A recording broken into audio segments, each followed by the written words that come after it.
तो करते बच्चों आज की रिवीजन क्लास स्टार्ट। और आज की इस क्लास में हम जो टॉपिक रिवाइज करने जा रहे हैं वो बहुत ही ज्यादा एक छोटा सा टॉपिक है कंपनी सेट का, पर बड़ा इंपॉर्टेंट टॉपिक है फॉर एग्जाम्स, बिकॉज आजकल इस पर काफी सवाल बन रहे हैं बेटा। और ये टॉपिक इतना छोटा टॉपिक है बेटा कि लॉ मेकर ने भी इस टॉपिक को अलग से क्या वेटेज दी है। तो अगर आप कंपनी सेट में बेटा एक चैप्टर उठा करके देखोगे तो कंपनी सेट में एक चैप्टर आता है with the name of registered valuer. अगर आप कंपनी सेट ओपन करके देखोगे बेटा इस चैप्टर में सिर्फ एक ही सेक्शन है, दैट इज एक सेक्शन के नाम पर लॉ मेकर ने पूरा चैप्टर बनाया हुआ है रजिस्टर्ड वैल्यूअर का। और आज बेटा यही टॉपिक हम रिवाइज करने वाले हैं। अगर हम अपने सीए फाइनल की बुक की बात करें बेटा तो आपकी बुक में एक चैप्टर नंबर 9 आता है मिसलेनियस का।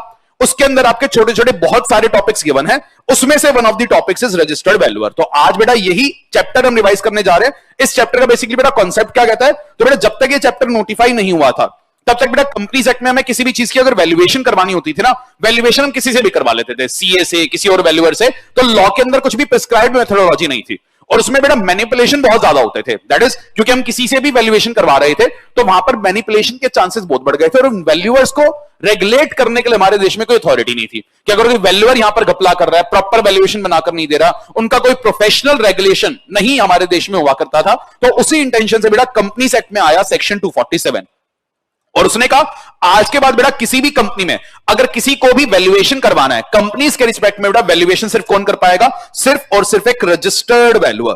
दैट इज आपको एक ऐसा वैल्यूअर होना पड़ेगा जो होगा रजिस्टर्ड। तो आज के बाद बेटा कंपनीज एक्ट में वैल्यूएशन होगी सिर्फ और सिर्फ एक रजिस्टर्ड वैल्यूअर के द्वारा। सर किसी भी वैल्यूअर को रजिस्टर कहां पर होना पड़ेगा, तो बेटा इसी सेक्शन ने कहा कि रजिस्टर कहां पर होना है वो बात सेंट्रल गवर्नमेंट बताएगा। और बेटा सीजी ने किसी भी वैल्यूअर को कहां पर रजिस्टर होना है उसकी पावर किसको डेलीगेट कर दी, आईबीबीआई। तो बेटा जब आप आईबीसी पढ़ते हो वहां पर एक अथॉरिटी आती है insolvency and bankruptcy board of India, और सेंट्रल गवर्नमेंट ने कह दिया भाई किसी भी वैल्यूअर को आज के दिन में रजिस्टर होना पड़ेगा insolvency and bankruptcy board of India के पास। तो बेटा आज के दिन अगर आपको वैल्यूएशन की सर्विसेज देनी है ये वो अथॉरिटी है जहां पर आप खुद को जाके रजिस्टर करवाते हो। तो आईबीबीआई के पास बेटा आपका रजिस्ट्रेशन होता है, तभी आप रजिस्ट्रेशन करवा पाओगे और तभी आप किसी भी कंपनी को वैल्यूएशन की सर्विस दे पाओगे। अब बेटा जब भी किसी भी कंपनी को वैल्यूएशन की सर्विस देने की बात आती है तो हम या तो क्या करते हैं उस कंपनी के प्लांट एंड मशीनरी के वैल्यूएशन की बात आ सकती है, या बेटा हो सकता है हम उस कंपनी की किसी लैंड एंड बिल्डिंग को वैल्यू कर रहे हो, या बेटा हो सकता है हम उस कंपनी के अंदर किसी सिक्योरिटी या किसी अदर फाइनेंशियल एसेट को वैल्यू कर रहे हो। तो सिक्योरिटी है, कोई फाइनेंशियल एसेट है लाइक गुडविल वगैरह, इनकी वैल्यूएशन की बात आ सकती है। इसलिए आईबीबीआई ने भी क्या कहा कि जी आप जब मेरे पास खुद को रजिस्टर्ड वैल्यूअर की तरह रजिस्टर करवाने आओगे आप मुझे यह बताना कि आप किस एसेट क्लास के लिए रजिस्ट्रेशन ऑब्टेन करना चाहते हो। दैट इज बेटा वैल्यूअर को यह बात बतानी पड़ती है कि वो कौन सी एसेट क्लास का वैल्यूएशन का रजिस्ट्रेशन ऑब्टेन करना चाहता है, कि जी आप प्लांट एंड मशीनरी का वैल्यूएशन करने चाहते हो, आप लैंड एंड बिल्डिंग का वैल्यूएशन करना चाहते हो, या आप सिक्योरिटीज एंड फाइनेंशियल एसेट। और क्या सर हम चाहें तो सारी एसेट क्लासेस का भी रजिस्ट्रेशन लिखते हैं, यस, पर उसके लिए आपको रिक्वेस्टेड क्वालिफिकेशन तो चाहिए ना। तो इसी चैप्टर में हम क्या सीखते हैं कि जी प्लांट एंड मशीनरी का वैल्यूएशन करने के लिए आपके पास प्लांट एंड मशीनरी का वैल्यूएशन करने की स्किल होनी चाहिए। फॉर एग्जांपल आपने अगर मैकेनिकल इंजीनियरिंग के अंदर ग्रेजुएशन कर रखी है, पोस्ट ग्रेजुएशन कर रखी है, आपको 5 या 3 साल का एक्सपीरियंस है, तभी जाकर आपको प्लांट एंड मशीनरी का रजिस्टर्ड वैल्यूअर का सर्टिफिकेट मिलता है। लैंड एंड बिल्डिंग का वैल्यूएशन करना है बेटा आपने आर्किटेक्चर वगैरह का कोर्स कर रखा हो, सिक्योरिटीज या फाइनेंशियल एसेट्स का करना है आपने एमबीए इन फाइनेंस कर रखी हो, या बेटा उसका आपने चार्टर्ड अकाउंटेंट जैसा कोर्स कर रखा है, तब जाकर आप इन सिक्योरिटीज का वैल्यूएशन कर पाते हो। ध्यान रखना बेटा आप इनमें से किसी भी एसेट क्लास के वैल्यूअर बन सकते हो, चाहो तो सारे, प्रोवाइडेड आपके पास सारे की क्वालिफिकेशन है। सर मेरे पास प्लांट एंड मशीनरी की क्वालिफिकेशन है, मेरे दोस्त के पास लैंड एंड बिल्डिंग की क्वालिफिकेशन है, और दूसरे दोस्त के पास सर सीए है, उसको सिक्योरिटीज का वैल्यूएशन करना आता है। तो क्या हम सब अपनी कोई फर्म बनाकर उस फर्म के नाम में भी वैल्यूएशन का सर्टिफिकेट ऑब्टेन कर सकते हैं? Answer is yes. ये चैप्टर आपको पावर देता है कि जी एज अ वैल्यूअर आप खुद को रजिस्टर करवा सकते हो, या तो एज एन इंडिविजुअल, या आप चाहो तो आप अपनी फर्म या एलएलपी या इवन कंपनी बनाकर उसके नाम में भी वैल्यूएशन की सर्विसेज दे सकते हो। तो ये पावर भी बेटा इस चैप्टर में आपको दी जाती है। विद ऑल दिस बैकग्राउंड बेटा आते हैं और पढ़ते हैं अपना सेक्शन 247। तो आइए बेटा सबसे पहले बेटा सेक्शन 247 ने हमें क्या बताया कि when a valuation is required under the companies act it shall be made only by a registered valuer appointed by. ये वाला पॉइंट भी इंपॉर्टेंट है बेटा, इस पर भी पेपर में सवाल आए हुए हैं कि किसी भी रजिस्टर्ड वैल्यूअर को किसी कंपनी में अपॉइंट करने की पावर किसके पास है। लॉ ने कहा जी अगर उस कंपनी में ऑडिट कमेटी है तो ये पावर होगी ऑडिट कमेटी की, और अगर ऑडिट कमेटी नहीं है तो ये पावर बेटा होगी बोर्ड ऑफ डायरेक्टर्स की। अगली बात उसने क्या कही, जब भी कोई रजिस्टर्ड वैल्यूअर किसी कंपनी के लिए वैल्यूएशन की सर्विसेज दे रहा है, उसे कुछ बातों का ध्यान रखना है। क्या भाई, कि आप इम्पार्शियल होकर वैल्यूएशन करें, ड्यू डिलिजेंस प्रॉपर्ली एक्सरसाइज करें, वैल्यूएशन के जो रूल्स हैं उन्हें फॉलो करें। और बेटा ये बात बेहद इंपॉर्टेंट है कि आज लेट्स सपोज बेटा आप कंपनी की किसी लैंड एंड बिल्डिंग का वैल्यूएशन करने जा रहे हो, तो रजिस्टर्ड वैल्यूअर आप खुद उस लैंड एंड बिल्डिंग में ना तो आज इंटरेस्टेड हो, ना पिछले 3 सालों में कभी इंटरेस्टेड रहे हो, और ना ही वैल्यूएशन करने के बाद 3 सालों के अंदर आपका उस लैंड एंड बिल्डिंग में कोई इंटरेस्ट आना चाहिए। That is why that is you should not undertake valuation of any asset in which he has interest during the 3 years prior to his appointment और 3 years आफ्टर। तो ये appointment के अगर 3 साल पहले या 3 साल बाद आपका किसी भी तरीके से कोई भी डायरेक्ट या इनडायरेक्ट इंटरेस्ट अगर उस एसेट में था, तो बेटा आप वैल्यूएशन नहीं करोगे, बिकॉज वहां पर आपकी वैल्यूएशन इंपार्शियल ना रहे। तो लॉ ने ये कूलिंग पीरियड आपके लिए यहां पर लगाया। दिस इज वेरी इंपॉर्टेंट बेटा, इस पर भी सवाल आते हैं। और अगर बेटा आपने वैल्यूएशन की सर्विसेज प्रॉपर नहीं दी तो चैप्टर में आप पर फाइन तो लगेगा, पर साथ में आपने वैल्यूएशन की सर्विसेज के लिए कंपनी से जो भी रेम्युनरेशन चार्ज किया होगा वो भी रिफंड करना है। और आपकी गलत वैल्यूएशन रिपोर्ट की वजह से अगर कंपनी, उनके क्रेडिटर, मेंबर का नुकसान हुआ है बेटा, उसकी भरपाई भी आप करोगे, तो आपको डैमेजेस पे करने पड़ेंगे बेटा, और यहां पर क्वांटम ऑफ डैमेज बहुत ज्यादा हो सकता है। तो ये बेटा बातें आई आपकी सेक्शन 247। सर सेक्शन इतना ही था, यस, पर बेटा बातें यहां पर खत्म नहीं हुई, क्योंकि साथ में आते हैं वैल्यूएशन के कुछ रूल्स, और हमारे इंस्टीट्यूट ने वैल्यूएशन के कुछ रूल्स को भी आपके सिलेबस का पार्ट बनाया। और बेटा ये रूल्स भी आपको करने जरूरी है, पर इन रूल्स को बेटा आप कॉम्पैक्ट बुक से करना। मैंने पूरी कोशिश करी है कि इन रूल्स को मोस्ट सिंप्लीफाइड मैनर में आपके लिए यहां पर कंपाइल करूं, ताकि पेपर में आपको याद करने में दिक्कत ना हो। तो आते हैं बेटा और वैल्यूएशन रूल्स की बातें करते हैं। तो जैसा कि मैंने बताया बेटा, आज के दिन अगर आपको वैल्यूअर की सर्विसेज देनी है, आपको किसके पास रजिस्टर होना होता है? आईबीबीआई। अब बेटा आईबीबीआई ने एक बहुत बड़ी अथॉरिटी है, insolvency and bankruptcy board of India, और वो अकेली है। और इंडिया के अंदर वैल्यूएशन की सर्विसेज देने वाले लोग इतने सारे हैं, तो जी आज आईबीबीआई के सारे वैल्यूअर्स को डायरेक्टली खुद से ही सीधा सीधा रेगुलेट करेगी। आईबीबीआई ने कहा नहीं, हर वैल्यूअर मेरे पास रजिस्टर तो होगा, पर मेरे पास आने से पहले आपको एक और अथॉरिटी से होकर गुजरना पड़ेगा। दैट इज, पहले आपको उस अथॉरिटी का मेंबर बनना पड़ेगा। अगर वो अथॉरिटी आपको अपना मेंबर बना लेती है, तब मैं समझू कि शायद आप वैल्यूअर बनने के काबिल हो, तब आकर आप मेरे पास वैल्यूएशन का सर्टिफिकेट ऑब्टेन कर सकते हो। और बेटा वो अथॉरिटी कौन होती है? वो अथॉरिटी है बेटा आरवीओ।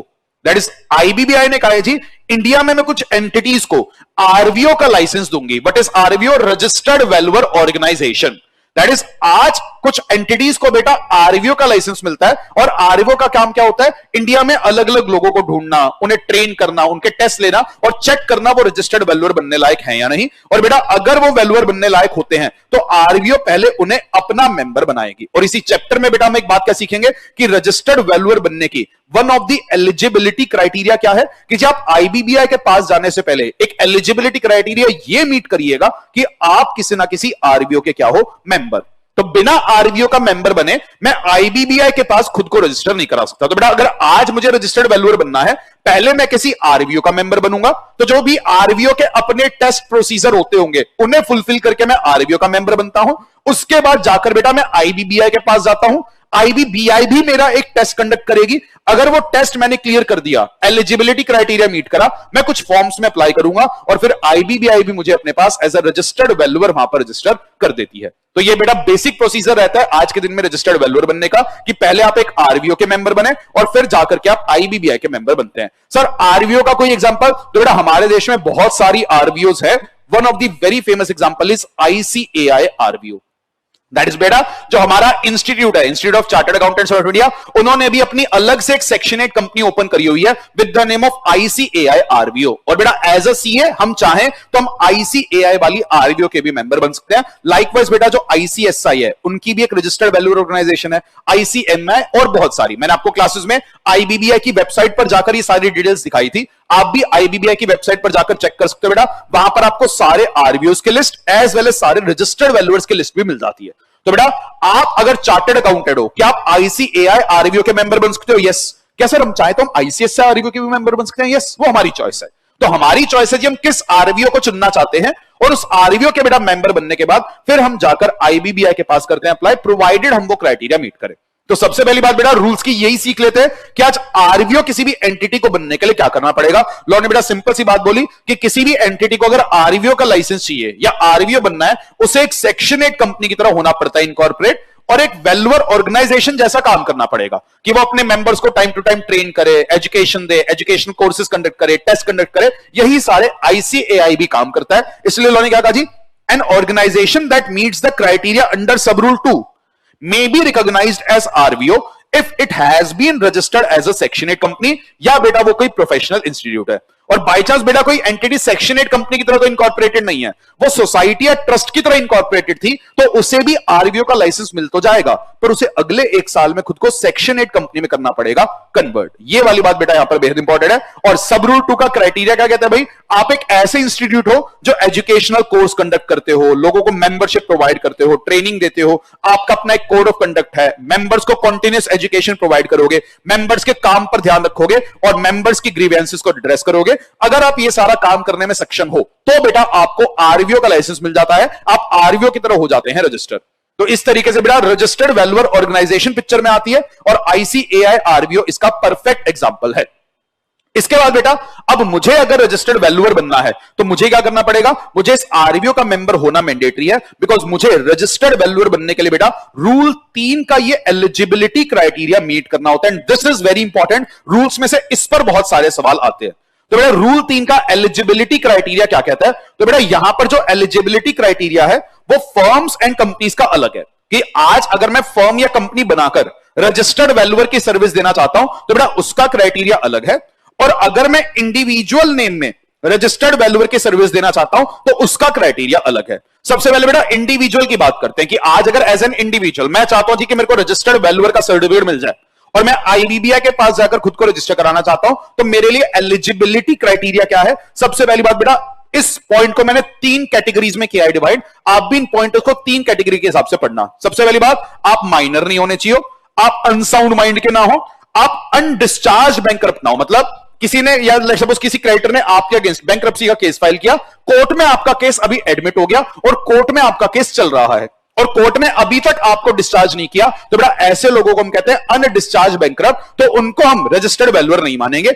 या बेटा अगर आपने खुद से अपनी बैंकरप्सी के अप्लाई किया, आपने कोर्ट को जाकर कहा हां जी मैं बैंकरप्ट हूं, कोर्ट ने कहा चेक करता हूं देखता हूं आपकी एप्लीकेशन एडमिट करनी है नहीं, तो बेटा अगर आपने खुद से जाकर बैंकरप्सी के लिए अप्लाई किया है उस केस में भी आप डिस्क्वालीफाई हो जाओगे रजिस्टर्ड वैल्यूअर रहने के लिए।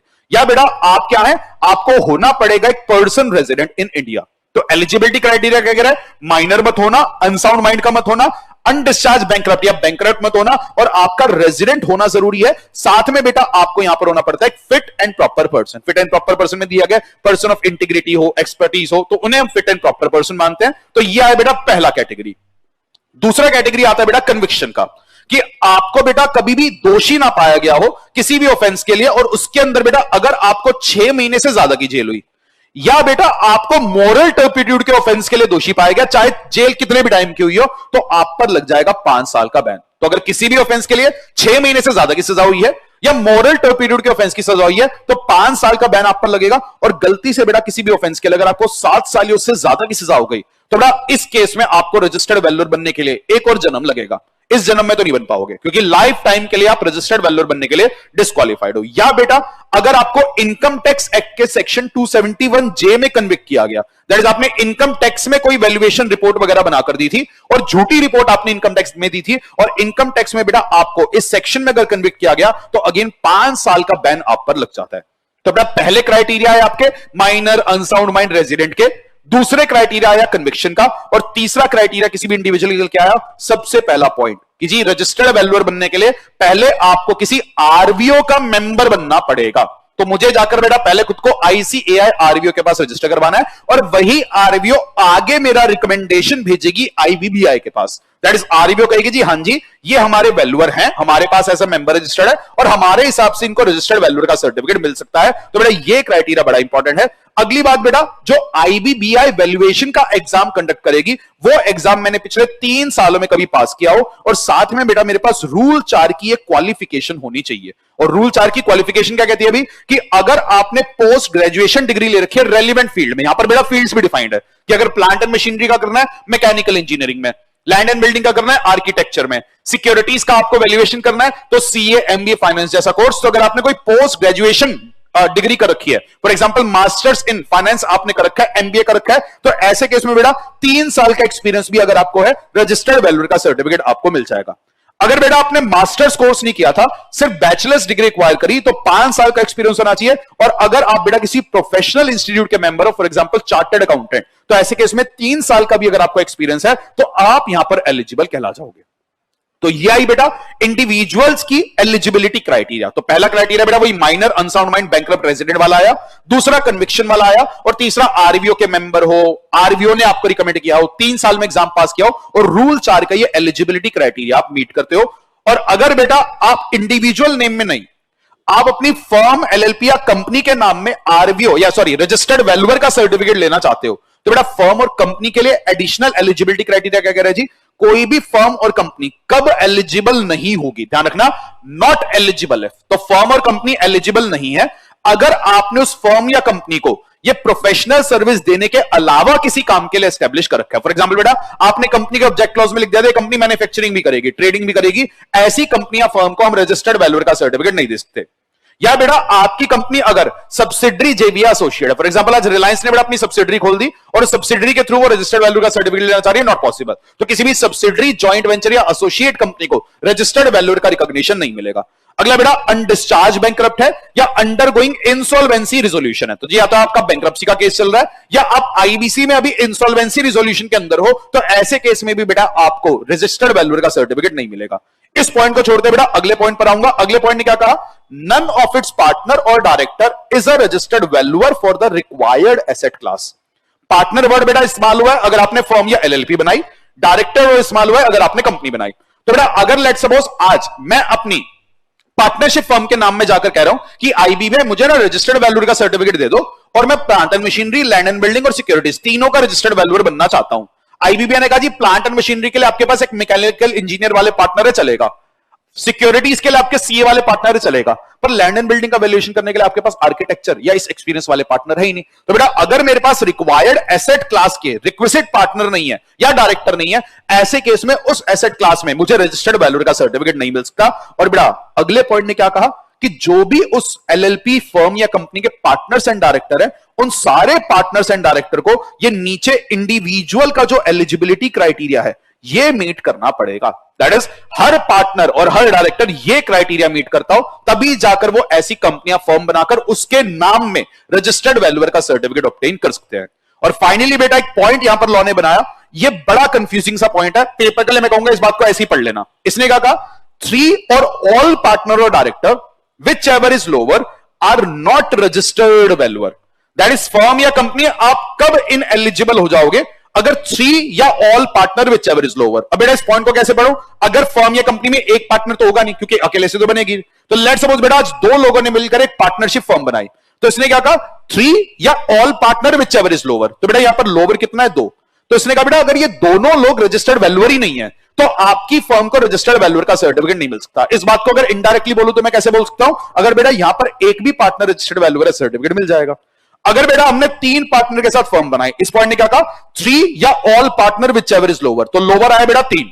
अगर तीनों ही लोग रजिस्टर्ड वैल्यूअर नहीं है, फर्म को रजिस्टर्ड वैल्यूएशन का सर्टिफिकेट नहीं मिलेगा। इनडायरेक्टली बेटा इस पॉइंट को पढ़ो तो कैसे पढ़ सकता हूं? अगर बेटा एक भी यहां पर रजिस्टर्ड वैल्यूअर है, मुझे सर्टिफिकेट मिल जाएगा।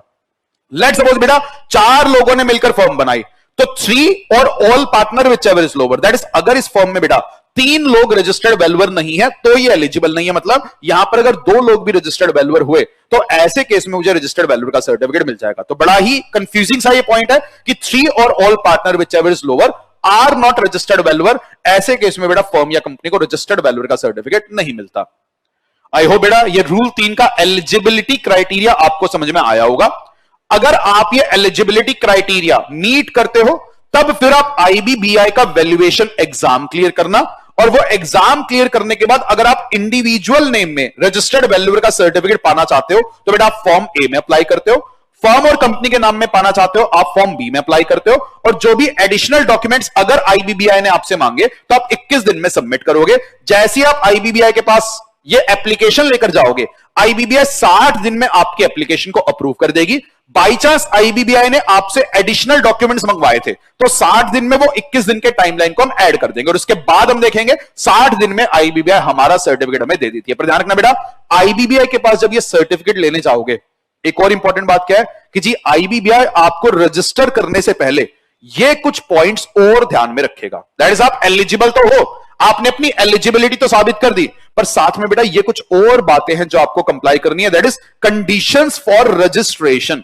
तो आईबीबीआई आपको कब रजिस्टर करेगा, उसकी क्या कंडीशन सारी बेटा पढ़ते हैं। इसके लिए मैंने एक छोटा सा आपके लिए निमोनिक बनाया, रजिस्टर, क्योंकि हम रजिस्ट्रेशन करवाने जा रहे हैं, तो निमोनिक क्या आ गया, रजिस्टर। तो बेटा कंडीशंस क्या क्या कह रही है देखते हैं।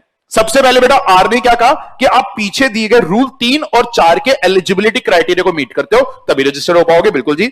Ensure compliance with act rules and bylaws, इस चीज का आपको इंश्योरेंस देना है। साथ ही साथ बेटा ensure compliance with the code of conduct, तो जी कोई भी आरबीओ का जो कोड ऑफ कंडक्ट है उसको आप फॉलो करोगे।